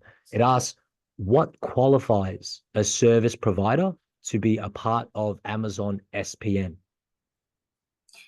Yeah, and for the worldwide SPN and for the global service provider, and I think they can apply via the worldwide SPN email, and we will here I think our assistant can send the email address. Yeah. This is for CN SPN link, and I think we have the worldwide, and the assistant can send it. Yeah, and for the worldwide SPN email, and we will connect you to the diligency on the laboratories of qualifications, industry feedback, and other factors to confirm that the testing and certification service provider meet Amazon's requirements. Fantastic. Thank you so much. And for those interested in the links, you'll find that in the chat where Amazon's assistants have sent through the links. Another question here, I think this is EU specific, so this might be for Torben. The question goes, Torben, what are some common findings or problems from inspections or checks for EU entry? Thanks for the question. I think this is a very good question that shows an economic operator that cares about this. I am not familiar of any overview of findings except for the one that I was presenting today, and something that you can reproduce by going into this safety gate where you have all the notifications of dangerous products. And just to remind you, the vast majority of non-compliances were linked to chemical flaws of different kind, forbidden chemicals in the shoe. And then about 1/4 of the errors were linked to small parts and that sort of thing, mechanical injuries. Thanks. Great. Thank you so much, Torben. There's another question here that asks about design requirements. I actually think this was covered in, correct me if I'm wrong, it was covered in Torben's presentation. So perhaps a rewatch of Torben's presentation in detail might already answer it. But for those that have just joined the live webinar, this might give you a very quick overview. Torben, if you don't mind touching back on this topic, it's asked, where can I find a list of design requirements for the EU? Yeah. Yes, thanks for the question. What we did was to go through this conformity assessment process, this staircase with 6 steps. And one of them was to develop the safety test requirements. It was step number 3, where you develop this table with 3 columns, where you go through a lot of different potential hazards, and it ends up with a list of test requirements. There is no common list of test requirements in the EU, so you have to build your own list based on this tool that I have shown, and it's fairly easy to do so once you get practice and once you see how it works.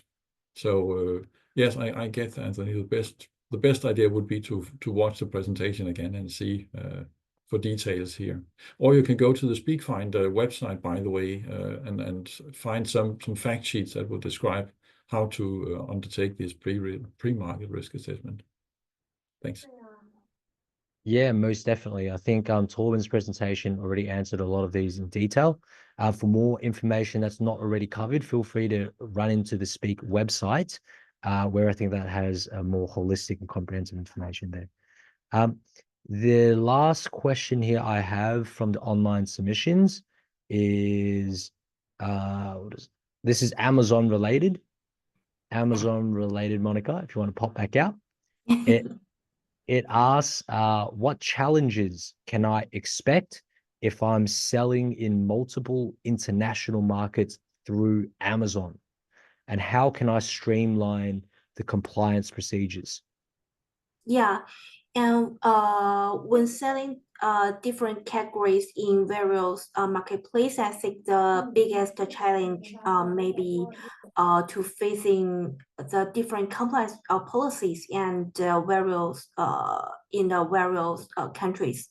So I think maybe this is the most challenge. And for the compliance process for the children's wear, I think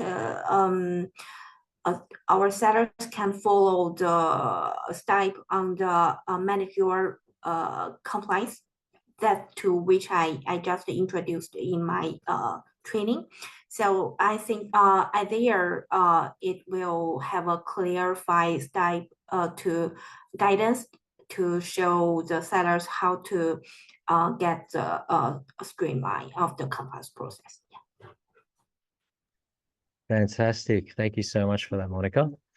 So that pretty much wraps up our online questions, our submissions online. If anyone has any further questions after this webinar, feel free to contact us at HQTS. If we can answer the questions for you, we will. Anything specific to Amazon and Speak, it's probably best to reach out to Amazon and Speak directly through the website, the Contact Us page. Besides that, thank you everyone for joining us this evening or morning, wherever you're from. And hopefully you all found the video as informative as I have. And we'll catch you soon on the next webinar. Now, when we end this webinar, a quick survey will pop up. It's a survey that consists of a few quick questions that will help us improve our webinars and events moving forward. If you could spare a few seconds of your time just to fill out that survey, it would really help us help you. Okay. Thank you, everyone. And thank you for all our guest speakers for joining us this evening. Thank you. Goodbye. Thank you very much for good moderation. So Pleasure's all mine. Bye, guys. Goodbye. Thank you, Anthony. Bye-bye.